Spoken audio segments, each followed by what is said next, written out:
هدية مني للموظفات والمعيكيزات، سلطة هماوية بدون ماء في الكوكوط، كطيب في 15 دقيقة، كتجي من ألذ ما يكون.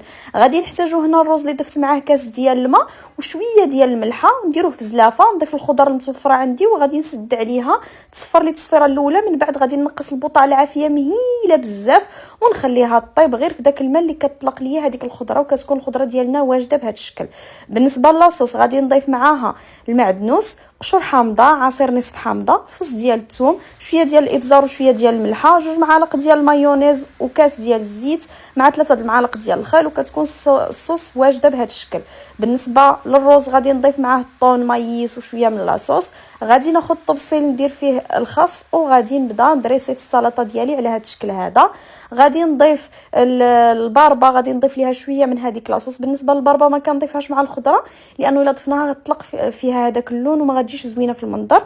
صافي من الاحسن الباربه طيب بوحديتها، وجميع الخضروات غادي نرافقها. غادي ندير معاها شويه من هذيك لاصوص اللي صيبنا، نزين هكا بشويه ديال الكروفيت، ممكن قطيبات هكا ديال الدجاج. ونتمنى الفيديو ينال اعجابكم وبصحه وراحه.